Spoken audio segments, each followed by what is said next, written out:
اس نے پوچھا کہ کیا شرائط ہے؟ تو نوجوان نے جواب دیا کہ جب نماز کا وقت ہو جائے گا تو میں نماز ضرور پڑھوں گا، میں نماز نہیں چھوڑ سکتا۔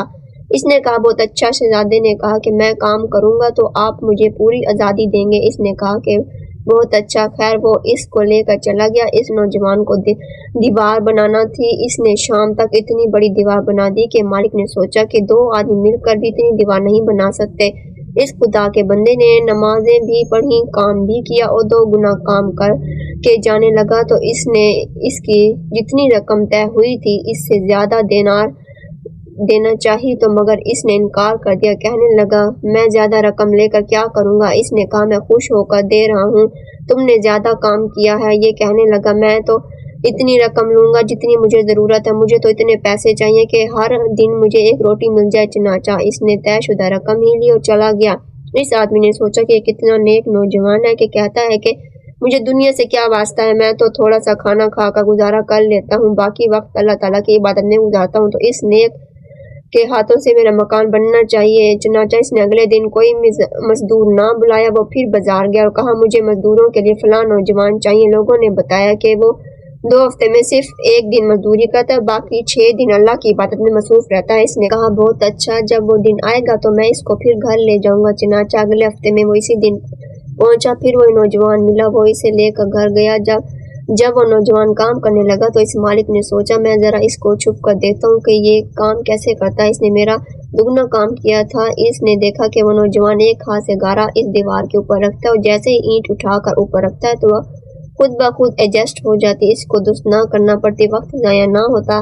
گارا رکھا اور اینٹ کو اٹھا کر رکھتا گیا اور اینٹیں نگینے کی طرح جڑتی گئیں۔ وہ کہنے لگا کہ اس بندے کے ساتھ خدائی مدد ہے کہ اللہ تعالیٰ تھوڑے وقت میں اس سے زیادہ کام لے رہے ہیں۔ چنانچہ وہ بڑا خوش ہو کر کتنا نیک نوجوان ہے جس کو اللہ تعالیٰ نے جوانی میں عبادت کا شوق دیا ہے۔ اگلا ہفتہ آیا تو پھر وہ وہاں گیا تاکہ اس کو لا سکے۔ لوگوں نے بتایا کہ وہ تو بیمار ہے، آج وہ مزدوری کے لیے نہیں آیا۔ پوچھا کہ وہ کہاں ہوگا؟ انہوں نے کہا جناب فلاں مسجد کے قریب رہتا ہے، آپ جائیے وہاں جا کر دیکھیے۔ یہ وہاں گیا تو دیکھا کہ نوجوان زمین پر لیٹا ہوا تھا، اس کو بخار ہے جس کی وجہ سے اس کی حالت خراب ہو چکی تھی۔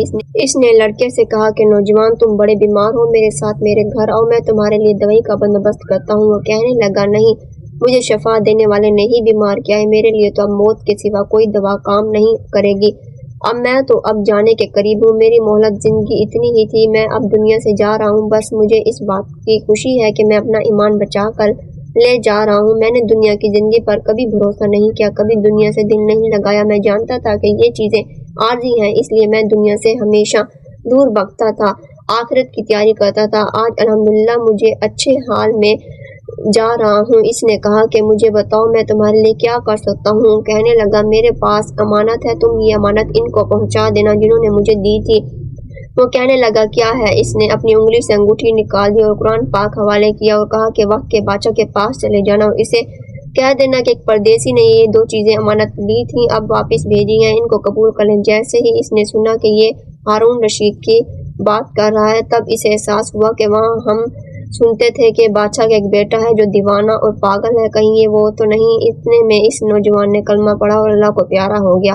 اب اس کا دل غمزدہ تھا، اس نے اس کو کفن دیا، دفنا دیا اور پھر قرآن اور انگوٹھی لے کر چلا گیا۔ میں ہارون رشید کو دے آؤں۔ جب شہر میں پہنچا تو دیکھا پولیس آ رہی ہے، لوگوں کو ہٹا رہی ہے، ہٹو، بچوں کی صدائیں آ رہی ہیں، بادشاہ کی سواری آ رہی ہے۔ چنانچہ تھوڑی دور پیچھے بادشاہ اپنے وزراء کے ساتھ آ رہا تھا، جس سواری پر بادشاہ سوار تھا۔ جب وہ اس کے پاس پہنچی تو اس نے کہا کہ بادشاہ سلامت، آپ کو حضرت محمد صلی اللہ علیہ وسلم سے قربت داری رشتہ داری کا واسطہ، آپ میری بات سن لیجیے۔ چنانچہ ہارون رشید نے اپنی سواری کو کھڑا کر دیا، اس نے انگوٹھی اور قرآن اس کو دکھایا، کہا کہ ایک پردیسی نے آپ کی طرف بھیجا ہے۔ بادشاہ کی آنکھوں میں آنسو آ گئے، کہا اے مخاطب تو میرے ساتھ آ اور مجھے گھر آ کر باتیں بتا، میں وہاں تجھ سے یہ چیزیں لوں گا۔